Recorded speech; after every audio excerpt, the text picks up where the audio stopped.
The night I came home, the porch light wasn't a welcome. It was a spotlight, sharpening every edge of what I didn't want to see. By morning, the person I used to be would be gone, carved away like a bad valve, replaced by something quieter, harder, alive. I pressed each number with the care of a bomb tech, my thumb swollen by IV tape and 3 days of hospital food. The discharge papers crackled on my lap like thin ice. "Hey, honey," I said when the line picked up. "They're letting me go. Could you swing by Baylor and—" "Dad, I'm at work," Megan said over the whine of a barcode scanner and someone asking for quarters. "Figure something out. Maybe a motel." The call dropped. The beep, beep, beep of the hospital monitor kept going for a few seconds after, like it hadn't gotten the news yet. I stared at the phone until the nurse, consolation smile, rubber soles whispering, asked if I needed a volunteer. I told her I had it handled and dialed a cab. 20 minutes later, I was lowering myself into a back seat that smelled like stale coffee and pine. Arlington blurred by in winter gray, leafless oaks, flagpoles, a sky that forgot how to be blue. "Where to?" the driver asked, eyes soft in the rear view. 1243 Elm, I said, a couple blocks past Pioneer Parkway.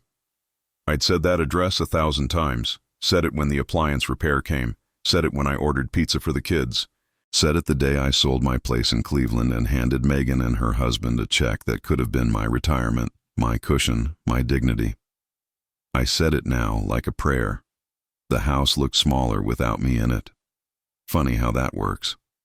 The maple in the yard was bare and the porch light was off. Megan always left it on. I tried the key. It worked like muscle memory. "Hello?" I called into dark.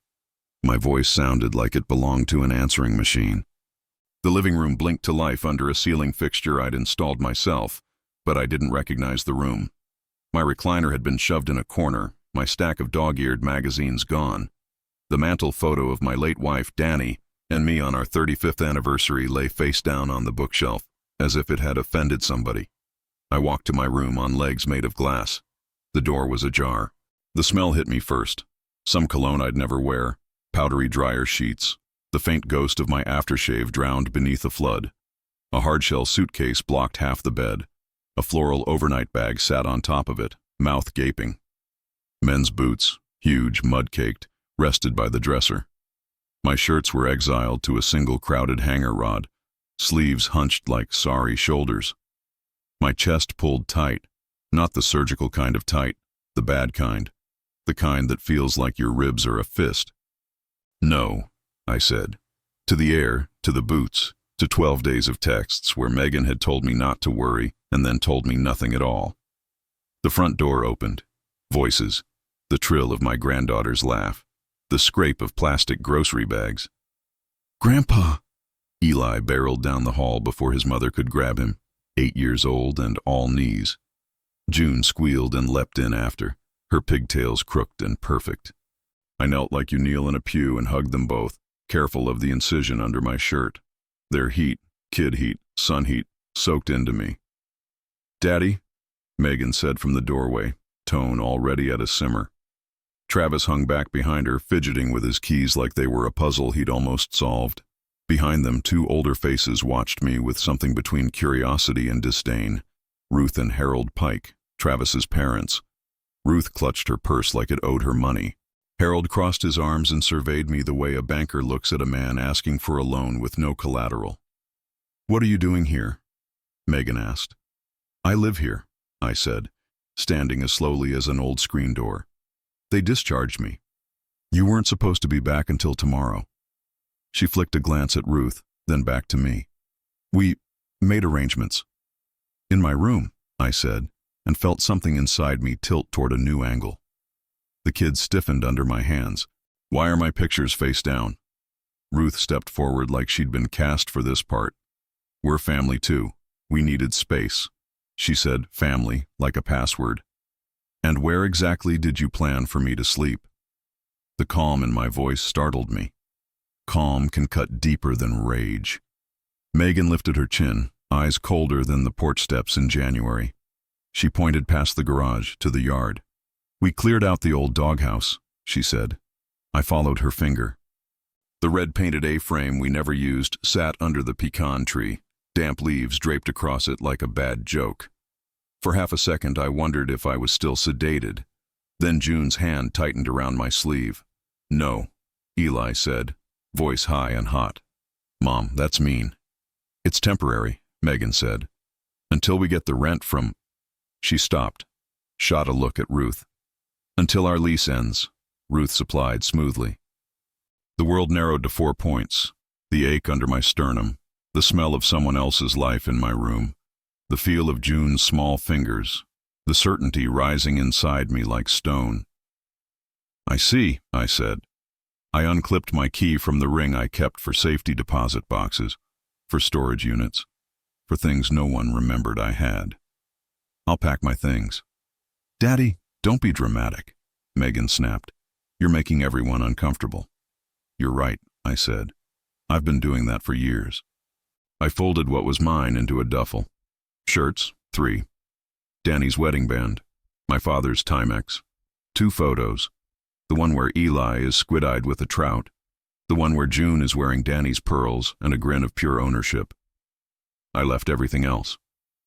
Walking down the hall, I passed the wall where we measured kid height in pencil. Eli's was stopping, starting, stopping. June's was a ladder that never missed a rung. I tapped my own notch, Walter, 60, written in Danny's hand, and felt my throat burn. I called a car. When it pulled up, a woman with silver hair and eyes that could take in an entire person in a single pass, I kissed my grandkids and promised the thing I only ever promised when I knew I could keep it. "I'll call every day," I told them. "You can come visit soon." Megan stood on the porch with her arms wrapped around herself like she was cold. "Where are you going?" she asked. And for the first time that day, I heard my daughter in her voice. Not the manager, not the accountant, the girl who scraped her knee on a church parking lot and let me carry her all the way home. "West," I said, because that was all she needed to know. I gave the driver an address I hadn't said out loud in 15 years. It was a line Danny and I used to joke about when we were young enough to think the future would stand still. "If it all goes to hell," she'd say, "we head to Arizona." It hadn't all gone to hell then. It had now. The road unwound under us, Fort Worth fading to open, the sky flattening into a sheet of silver. I leaned my head against the window and touched the envelope in my duffel. It was heavy with paper and decisions. On the front, in my brother's crabbed handwriting, it said, "Walt, for when you finally choose yourself. If you're hearing this somewhere between errands and the dishes and the noise we pretend is a life, I've got a small favor. Tell me where you're listening from in the comments. I like knowing where the voices go when they leave my lungs. And if this part of my story lands anywhere near your ribs, go ahead and tap like and hit subscribe. I'm going to keep telling the truth, and I'd like you with me when I do." The last stretch into Sedona felt like a film slowly coming into focus. Mesas turning from shadow to iron red, juniper shaking off a history of wind. The driver took the roundabout slow, giving me time to take it all in. The spires, the stone like cathedral columns, a horizon that didn't crowd you. I gave her directions to a road that didn't show up on her dash, private drive, shared with coyotes. The gate was smaller than I remembered, or maybe I was larger. The sign still read Canyon House in hammered copper, green with time. I got out and limped to the old agave planter, second from the left. Below a flake of travertine, the key waited where Ray told me it would be if he died before we ever made good on our retirement pact.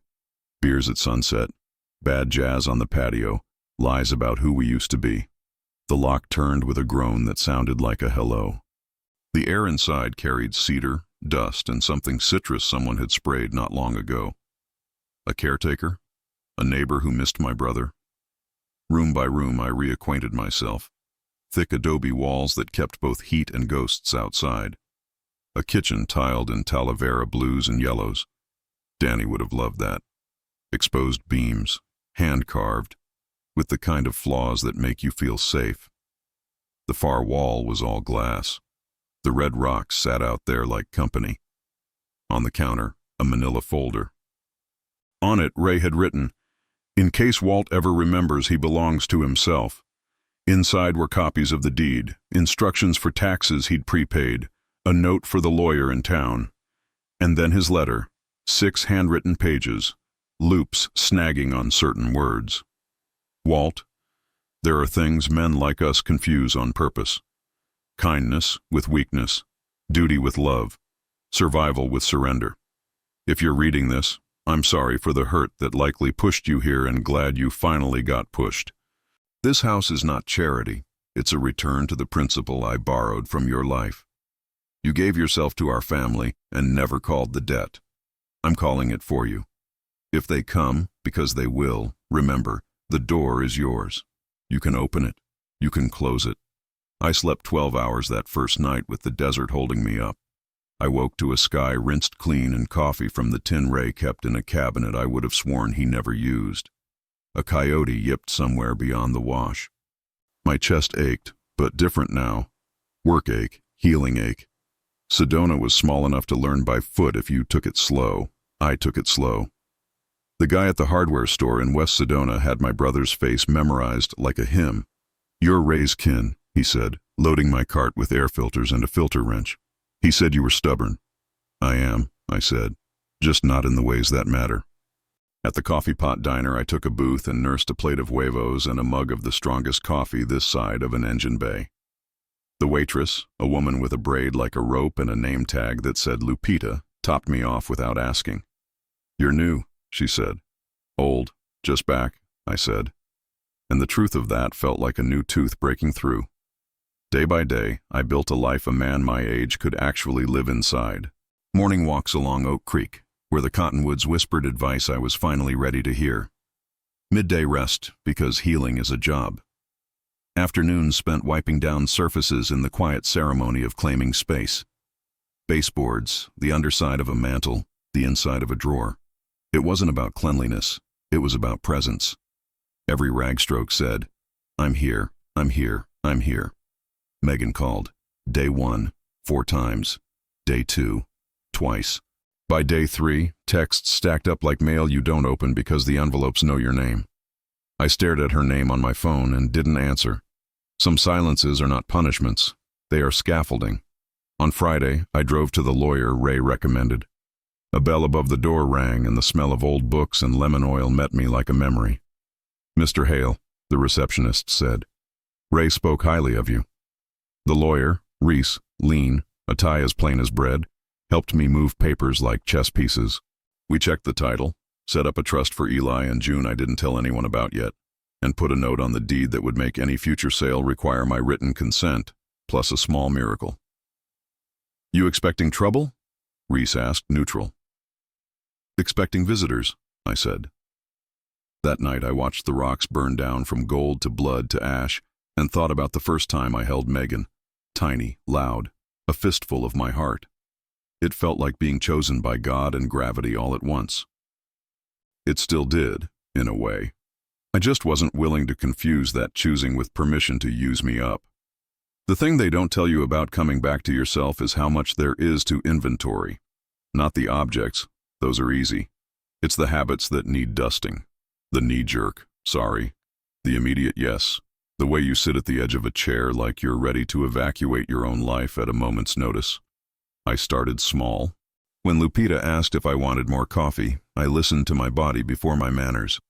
When I caught myself drafting a text to Megan explaining, for the 100th time, why I couldn't be in 2 places at once, I put the phone face down and went out to the patio. Hummingbirds ran patrols along the Ocotillo. Somewhere in the scrub, a quail muttered like a busy uncle. On Wednesdays, a neighbor named Delilah came by with a loaf of bread she swore was from a family recipe that involved more butter than God intended. "Saw a truck in the drive," she said the first time. She was 60, maybe, brimmed hat, gardener's hands. Figured the house finally got its heartbeat back. "It beats," I said. "Sometimes slow." "Slow is the only kind worth anything," she said, and left me with a loaf that tasted like every holiday I'd ever spent with people who remembered which stories were funny and which were holy. The stitches tugged less each morning. I could laugh without feeling like a seam might split. I could sleep without listening for someone needing something. I still woke early, though, the legacy of decades of being responsible for the morning shift of other people's joy. The calls kept coming. Megan left a voicemail on a windy afternoon when the chimes were talking over her. "Dad," she said, "we need to talk about what happened. You can't just disappear." The word "can't" wasn't about physics. It was about the rules we'd made without saying them. The rules where I absorbed her panic so she didn't have to. The rules where my love had no price. Old Walt would have driven through the night. Old Walt would have sold the house he'd been given to buy her a bigger one. Old Walt would have called that sacrifice love. New Walt, the one with the scar and the desert and the letter in a drawer, waited. That Saturday, I cleaned the guest casita, small white stucco, a single room with a skylight, because thinking ahead was not the same as caving. I put fresh sheets on the bed and left a quilt folded at the foot.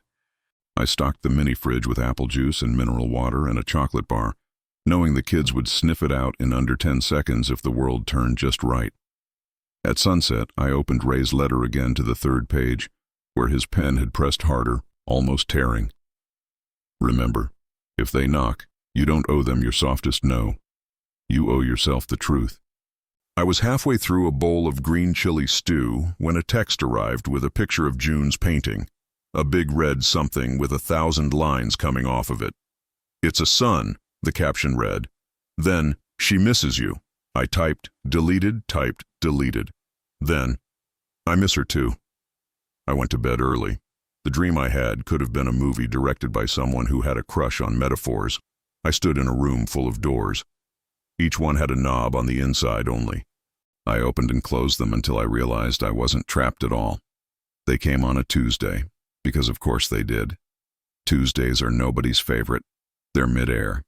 The dust plume on the private drive announced them before the bell did. I watched through the window as a dented Corolla made its way past the mesquite. Travis drove.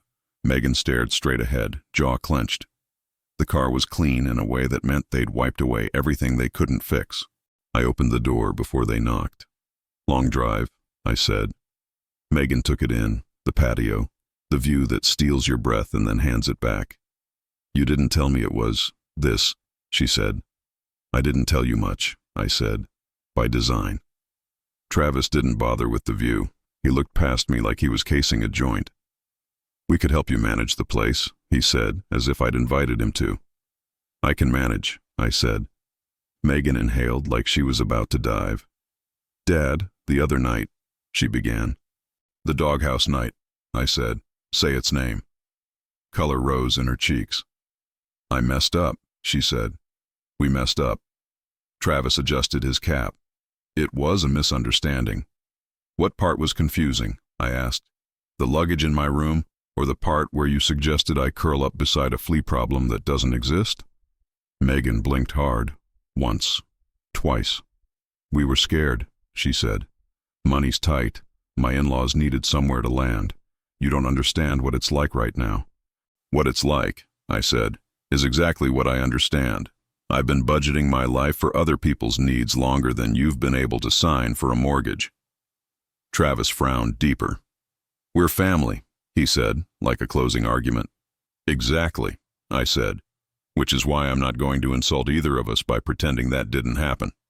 Silence sat down between us with the confidence of a fourth person. The chimes tinkled. A hawk wrote cursive above the cliff. "I want the kids to visit," I said. "Stay. Not you. Not yet." Megan's mouth opened. No sound came out. Travis laughed once, humorless, the kind of sound a sore tooth makes when you tap it.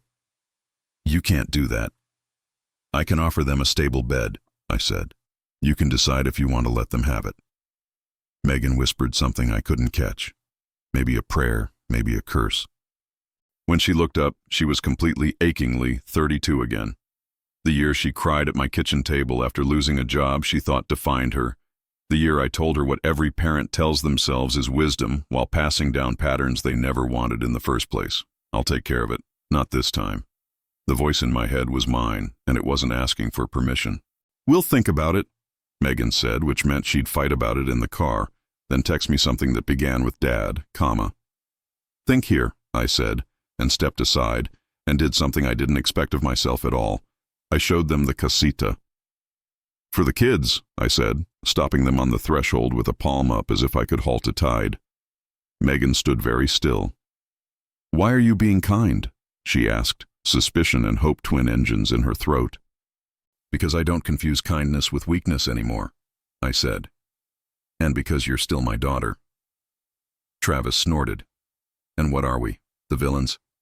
You're adults, I said, which means you're responsible. They left with the same dust they arrived with. On the counter, when I returned, my phone had a new text. We'll bring them for the weekend, Megan wrote. Don't make me regret it. I won't, I replied. Don't make them. They came Friday at dusk. The Corolla's engine clicked as it cooled. Eli was out before his seatbelt retracted, a comet trailing questions. June unfolded herself more carefully, her favorite stuffed rabbit peeking from her backpack. Megan had braided her hair too tight. June's eyes watered. You both grew, I said, which was true even if it had only been 3 weeks. Growth isn't only measured in inches. It's measured in the distance between the story you're handed and the one you tell yourself. We made a ritual out of arrival, lemonade on the patio, the kids describing every rock as if it were a friend. I watched Megan from the corner of my eye. She stood with her arms crossed, then let them fall. She tucked a stray hair behind June's ear. She said, text me if they need me twice. I said, I will, twice. When the car disappeared down the road, the evening changed shape. Eli explored the casita like he'd been commissioned to find diamonds. June went quiet and then burst into a monologue about the sun burning her drawings into her eyelids when she closed them. I fed them chicken tacos and let them stay up late to watch the sky turn on. The first week was a learning curve we climbed together. Mornings, oatmeal with cinnamon. Eli feeding the dog we didn't have yet imaginary bacon. School, a tour, then a start day. The principal shook my hand like she understood the whole story without me telling it, and maybe she did. Kids carry the outlines of what they've been through in the way they sit, the way they look toward a door. Eli took to the playground like a water bug to a lake. June drew a mountain and then below it, a house with one door and light in every window. Afternoons were chores disguised as adventure. We swept the patio, which is just a dance with brooms. We watered the succulents, which is really a meditation on not drowning what you love. We baked cookies without raisins because Eli had decided raisins were betrayal grapes. June wrote a sign for her bedroom. Private. Knock first. That alone would have been worth the move. Megan called nightly. How are they? She asked, and the question had 2 meanings. I answered both. I told her about Eli's spelling test and June's picture of a coyote wearing a crown. I told her we'd made a chore chart with stickers that reflected my values more than theirs. Who knew rinsing the sink would become a hill I died on? I listened to the quiet that came after, a quiet full of words she wasn't ready to say in front of Travis. At the end of the second week, the call came at a bad hour. I was halfway through writing a letter to Danny I'd never send. Old habit. When the ringtone edged out the cricket chorus. Megan's voice broke before her sentence did. Dad, she said. The bank started foreclosure. All the air in the room went heavy. I stared at the knot in the beam above the couch, the one that looked like a fossilized eye. And Ruth and Harold? Packed, gone, she said, like she was describing a magic trick she didn't sign up for. They left before we got the notice. What do you need?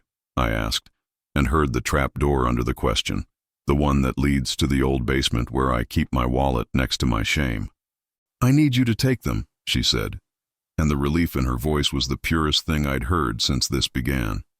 She didn't ask for money, she asked for mercy for her children. I exhaled. Already am, I said, but let's make it right. Legal, solid. The following week turned into phone trees and forms. I found a family lawyer in Yavapai County who wore cowboy boots and compassion like they were standard issue. We filed for temporary guardianship under kinship care. Megan signed what needed signing. Travis objected and then signed anyway when he realized signatures are sometimes the only squares left on the board.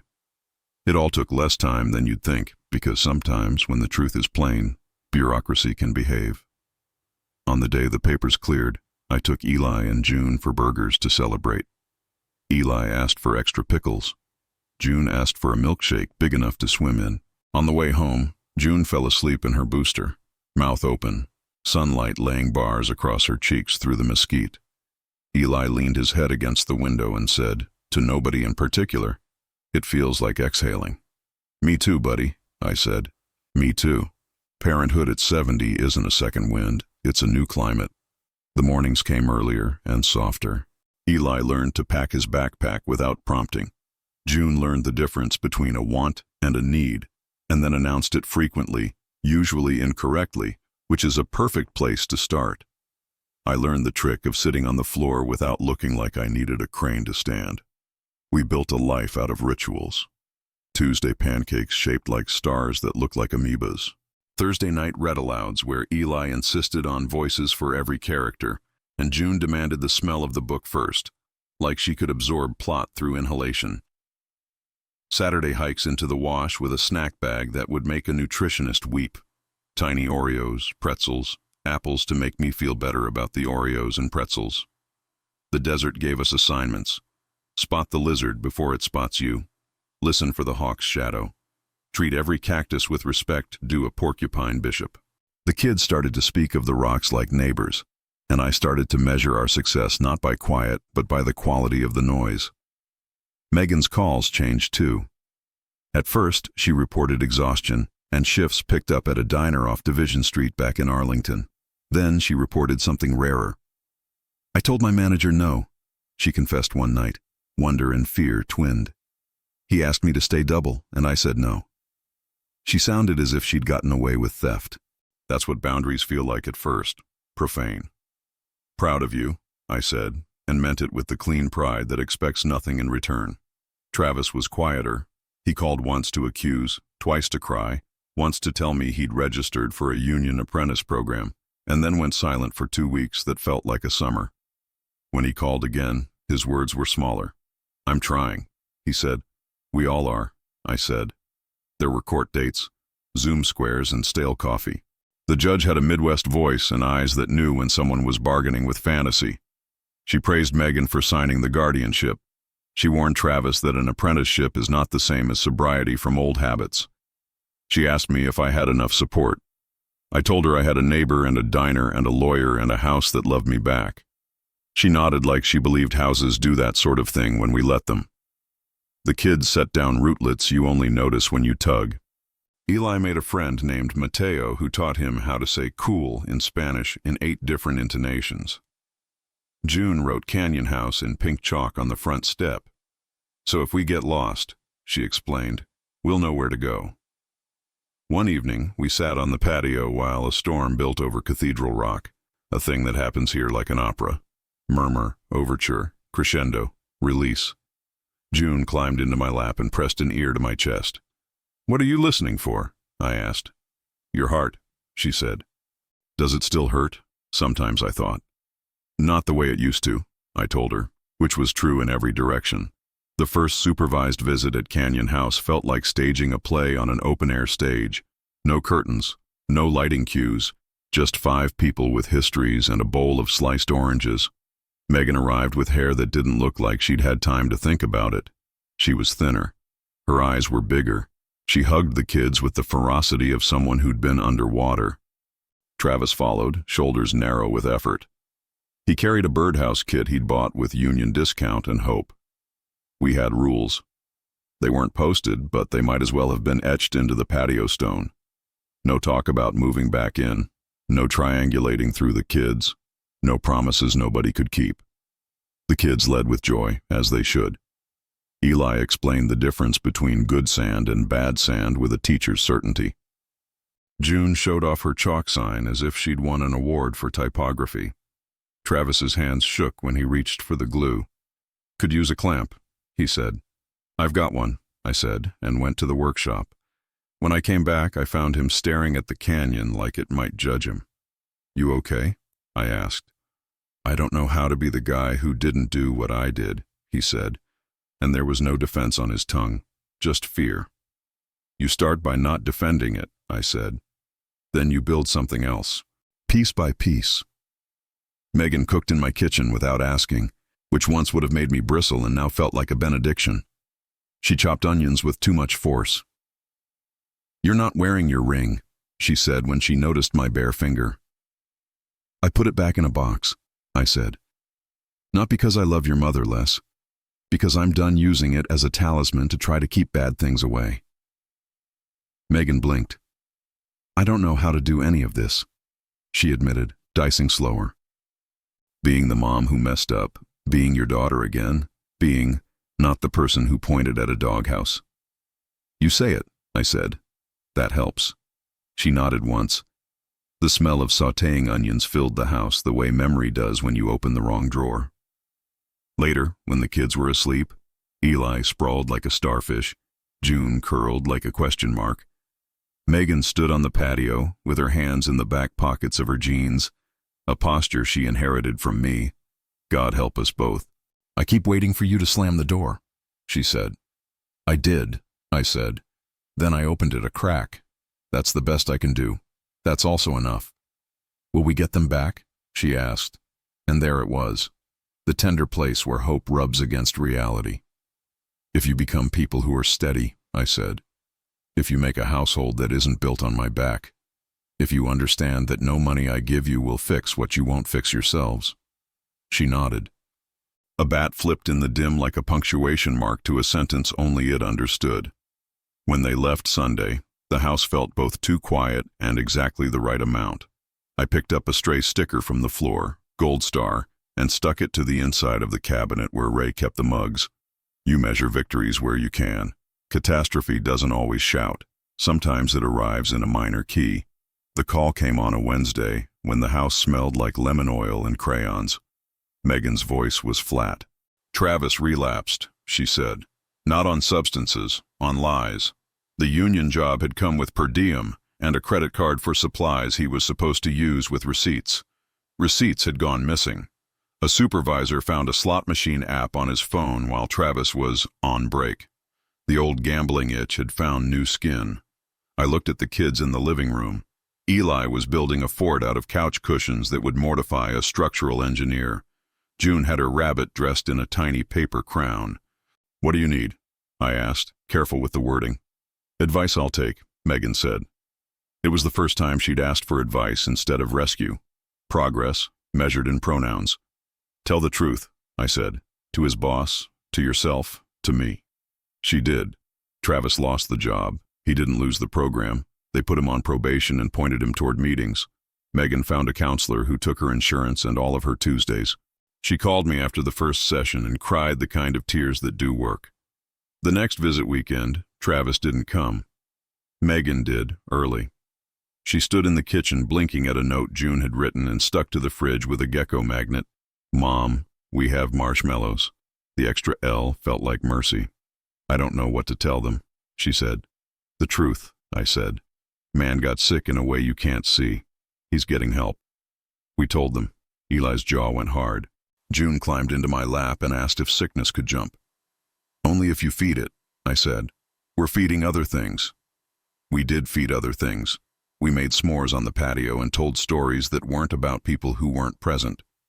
Megan took pictures, then put her phone face down with a visibly physical decision. When she left Sunday, she hugged me with both arms, like the hug was a water bottle she needed to fill. After they were gone, I walked the property line, something I did whenever my insides didn't match my outside. I checked the fence. I checked the gate. I checked the place where the wash had cut a deeper channel after a rain. A hawk rode a thermal and shrieked in a voice like an argument heard through a wall. I stopped under the only pine on the property, planted by Ray in a fit of nostalgia for Cleveland winters he never actually liked. "You old fool," I said aloud, and I meant it kindly. "You saw me when I didn't." Back inside, I opened the drawer where I kept the trust papers and the letter. I added a note. "If I forget why I'm doing this, remind me that mercy without boundaries is just permission with a prettier dress." The summer pressed in, dry and clean. Eli learned to swim in a neighbor's pool with a seriousness that made the lifeguard stifle a smile. June declared herself an artist and covered every available surface in suns with different moods. We built a shade sail over the patio with Delilah's help and pretended we'd always known how to tie the knots. On a Tuesday afternoon that felt like a postcard, Megan called with a voice that had something sturdy in it. "I got promoted," she said. "Not to manager, to lead. It's 10 cents more an hour and a schedule I can plan around. And," she took a breath, "I found an apartment in Garland. It's not much, but it's ours, month to month." "Send pictures," I said, and she did. A 2-bedroom with creeping ivy on the stair rail and a front door that looked like it would stick on humid days. She'd put a plant on the sill. The plant looked hopeful and doomed, which is about right for a first plant.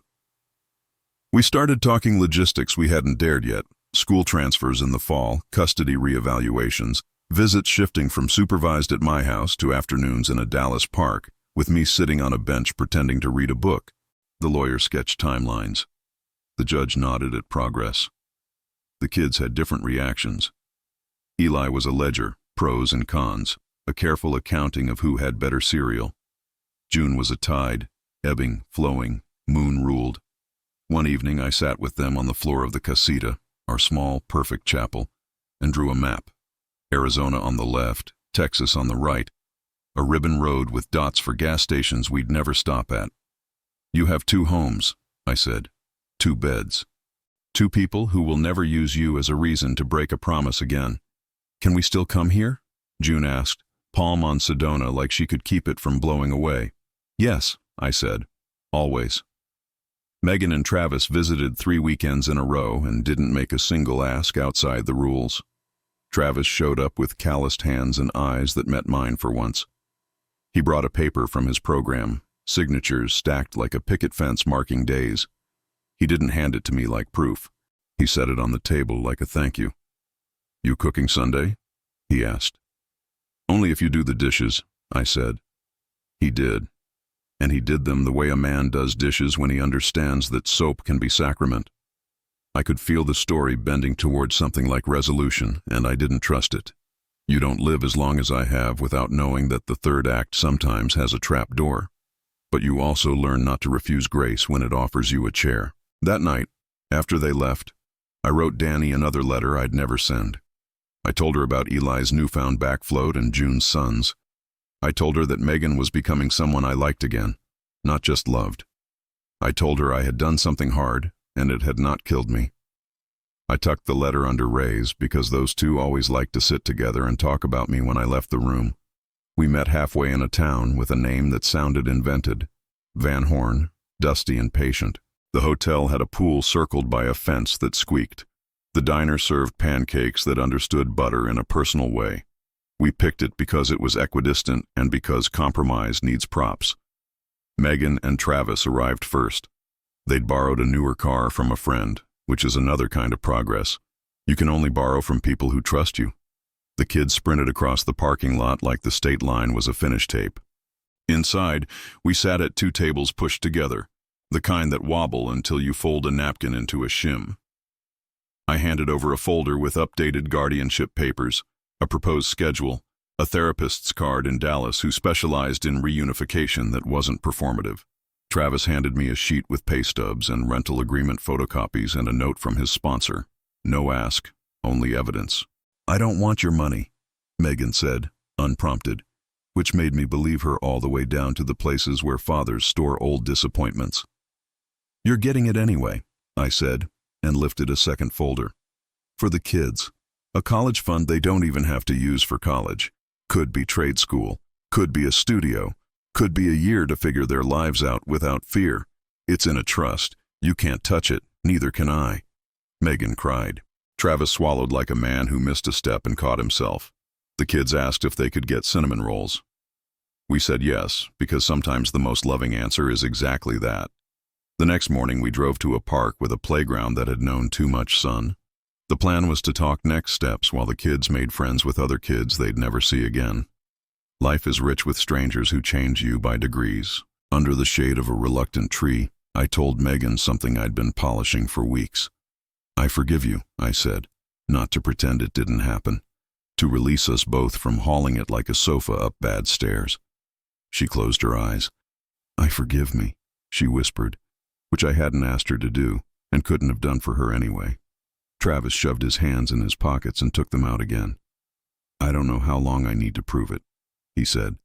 I'll do it as long as it takes. Probably forever, I said, not unkindly. That's what being a person is. We shook hands like men do when they're not pretending they're not crying. The kids raced up a slide the wrong way, as is their right. 2 months later, we stood in a courtroom that smelled like old wood and 1,000 oaths. The judge looked over her glasses and smiled a small smile. Seems to me, she said, we have parents who showed up, a grandfather who learned to say no, and 2 children who are highly likely to conquer whatever they decide needs conquering. She approved a plan that let the kids spend the school year in Garland and summers in Sedona, with holidays split by negotiation rather than tyranny. She told Megan and Travis she'd see them in 6 months for a check-in, and told me that if I so much as hinted at housing adults in a doghouse I didn't own, I'd be in contempt. We all laughed, even me. The drive back to Sedona that first summer felt like a parade nobody knew they were in. The kids chattered in the back seat about sun hats and lizards and the way the rocks looked like frozen fire. We pulled into Canyon House at golden hour, and it hit me that I wasn't losing anything. I was multiplying it. We unpacked. We exhaled. June ran her hand along the wall. "Hi, house," she said, as if she were greeting a person she loved. The house seemed to stand a little taller. That evening, I sat on the patio with Ray's letter and Danny's letters and a whiskey I sipped like a sacrament. The sky performed its nightly miracle. The rocks blazed and cooled. A bat wrote its punctuation. Somewhere a coyote laughed like it knew the punchline before anyone else. I thought about the night I pressed those hospital numbers with a hand that shook. I thought about the porch light that showed me who we all were. I thought about the doghouse and the duffel and the drive west.